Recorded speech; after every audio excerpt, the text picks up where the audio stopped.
নাহমাদুহু ওয়া নুসাল্লি আলা ওয়া রাসূলিহিল কারীম আম্মা বাদ। আলহামদুলিল্লাহ, আমাদের প্রাণপ্রিয়, আমাদের কলিজা হযরত মুহাম্মদ সাল্লাল্লাহু আলাইহি সাল্লামের আমি সুন্নত তরিকার 3 তরিকা আমি ক্যাটাগরি দেখাবো। প্রিয় দর্শক মণ্ডলী, আমি আমাদের প্রিয় নবী হযরত মুহাম্মদ সাল্লাল্লাহু আলাইহি সাল্লাম উনি যে 3 তরিকা ক্যাটাগরিতে উনি বাবরি চুল রেখেছেন, যেমন এই যে কানের লতি পর্যন্ত এটাকে বলা হবে অপরা। যখন এই কানের লতি পর্যন্ত আসবে তখন এটাকে বলা হবে অপরা। আবার যখন কাঁধ পর্যন্ত আসবে তখন এইটাকে বলা হবে জুম্মা। এটাকে জুম্মা বলা হবে, আরবি ভাষায় এটাকে জুম্মা বলা হবে, অপরা জুম্মা। আবার যখন কাঁধের মাঝ বরাবর যখন আসবে তখন এইটাকে বলা হবে লিম্মা। তাহলে অপরা, জুম্মা, লিম্মা এই 3 তরিকা ক্যাটাগরিতে আল্লাহ হাবিব সাল্লাল্লাহু আলাইহি সাল্লাম উনি বাবরি চুল রেখেছেন। এই 3 ক্যাটাগরিতে অপরা, জুম্মা, লিম্মা 3 ক্যাটাগরিতে আল্লাহ সাল্লাল্লাহু আলাইহি সাল্লাম বাবরি চুল রেখেছেন। উনি জীবনে কোনোদিন হজ এবং উমরা ছাড়া উনি কখনো নাইরা করেননি। উনি যখন হজ করেছে, উমরা করেছে, তখনই উনি মাথা শেষে ফেলে দিয়েছে, নাইরা করেছে।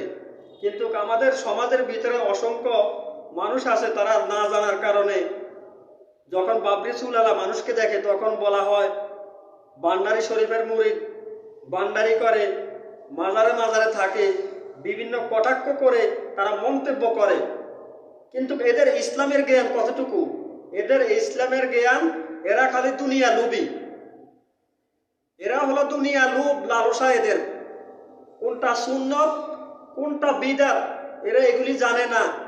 যদি এরা জানতো তাহলে আল্লাহ রাসূল সাল্লাল্লাহু আলাইহি সাল্লাম উনি বাবরি চুল রেখেছেন, ওনার চুল ছিল লম্বা, উনি বাবরি চুল রেখেছেন। এজন্য আমরা আল্লাহ রাসূল সাল্লাল্লাহু আলাইহি সাল্লাম আমাদের হবে আদর্শ। আমাদের আদর্শ কোনো নেতা নেত্রী হবে না, আমাদের আদর্শ হবে আল্লাহ রাসূল সাল্লাল্লাহু আলাইহি সাল্লাম। সূরা আযমের মধ্যে রব্বুল আলামিন বলেছেন কোরআন কারীমে, লাকাদ কানা লাকুম ফি রাসূলিল্লাহি উসওয়াতুন হাসানা, তোমাদের মধ্যে উত্তম আদর্শ হবে আমার হাবিব সাল্লাল্লাহু আলাইহি সাল্লামের আদর্শ। আবার আল্লাহ হাবিব সাল্লাল্লাহু আলাইহি সাল্লামের চরিত্রের বিষয় আল্লাহ পাক রব্বুল আলামিন সার্টিফিকেট দিয়েছেন। আল্লাহ পাক রব্বুল আলামিন বলেছেন, ওয়া ইন্নাকা আলা খুলুকিন আযীম, হে নবী আপনি উত্তম চরিত্রের অধিকারী নন, আপনি হলেন একমাত্র মহান চরিত্রের অধিকারী। আল্লাহু আকবার। আল্লাহ রব্বুল আলামিন তার নামের সিফাতের সাথে তার হাবিবের নামটা যুক্ত করে দিলেন। আল্লাহু আকবার। আল্লাহ পাক রব্বুল আলামিন, এজন্য আমরা কোরআন হাদিসকে ফলো করব। কোন মানুষে কি বলেছে এটা আমরা ফলো করলে চলবে না, আমাদেরকে কান পর্যন্ত পৌঁছলে চলবে না। আমরা স্মরণ করব আল্লাহর হাবিব সাল্লাল্লাহু আলাইহি সাল্লামকে, লাকাদ কানা লাকুম ফি রাসূলিল্লাহি উসওয়াতুন হাসানা, তোমাদের মধ্যে উত্তম আদর্শ হবে আমার হাবিব সাল্লাল্লাহু আলাইহি সাল্লামের আদর্শ। এজন্য আল্লাহ হাবিব সাল্লাল্লাহু আলাইহি সাল্লামের উত্তম চরিত্রের কথা আল্লাহ পাক রব্বুল আলামিন তার হাবিবের বিষয় সার্টিফিকেট আল্লাহ রব্বুল আলামিন দেননি, আল্লাহ রব্বুল আলামিন দিয়েছেন ওয়া ইন্নাকা আলা খুলুকিন আযীম, হে নবী আপনি উত্তম চরিত্রের অধিকারী নন, আপনি হলেন একমাত্র মহান চরিত্রের অধিকারী। আল্লাহু আকবার। আল্লাহর নামের সাথে কিভাবে, আল্লাহ সিফাতের নামের সাথে কিভাবে তার হাবিবের নামটা যুক্ত করে দিলেন। আল্লাহু আকবার, আল্লাহু আকবার।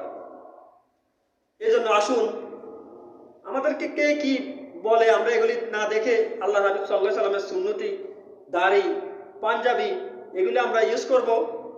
এগুলি পড়ার সুন্নত।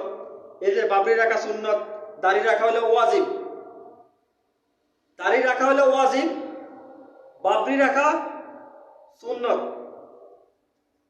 এটা আপনি রাখলে গুনাহ নাই, না রাখলেও গুনাহ নাই।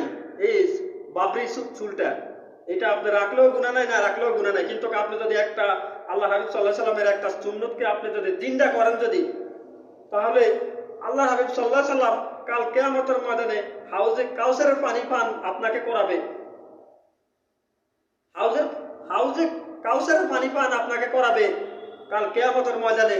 আপনি যদি আল্লাহ রাসূল সাল্লাল্লাহু আলাইহি ওয়াসাল্লামকে অনুসরণ করেন, কে কি বললো এগুলোকে আপনি ফলো করবেন না।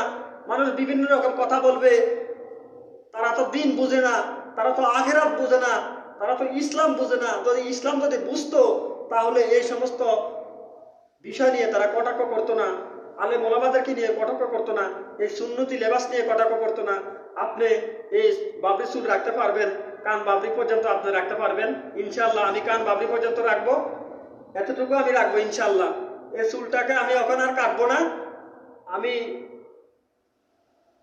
আমি আর কাটবো না। এই চুলটা আমি অপরা রেখে দেবো। আল্লাহ রাসূল সাল্লাল্লাহু আলাইহি সাল্লামের এই সুন্নাহটুকু আমি জিন্দা করব ইনশাআল্লাহ। আমাকে যেন আল্লাহ পাক রব্বুল আলামিন তৌফিক দান করেন। দুনিয়ার কোন জাহেলের রক্ত চক্ষু, দুনিয়ার কোন মুনাফিক শক্তি, দুনিয়ার কোন জাহেলের রক্ত চক্ষুকে আমরা পরোয়া করব না। আল্লাহ রব্বুল আলামিনের আইনকে আমরা ফলো করব। কোন নেতা কি বলেছে, কোন নেত্রী কি বলেছে, এগুলো আমাদের দেখার কোনো টাইম নেই। আমাদের দেখতে হবে আল্লাহ রাসূল সাল্লাল্লাহু আলাইহি সাল্লামের হাদিসে কি বলেছে, নবীজির হাদিসে কি বলেছে, কুরআন কারীম কি বলেছে, এগুলিকে আমাদেরকে ফলো করতে হবে। এজন্য আসুন আমরা এগুলিকে ফলো করি, আল্লাহ রাসূল সাল্লাল্লাহু আলাইহি সাল্লামের সুন্নাহকে আমরা ফলো করি। আমরা দুনিয়ার কোনো জাহেলের রক্ত চক্ষুকে পরোয়া করব না। আমাদের জন্য জেল জুলুম নির্যাতন আসবে, মামলা আসবে, হামলা আসবে, এজন্য আমরা পিছপা হব না ইনশাআল্লাহ। আসসালামু আলাইকুম ওয়া রাহমাতুল্লাহি ওয়া বারাকাতুহু।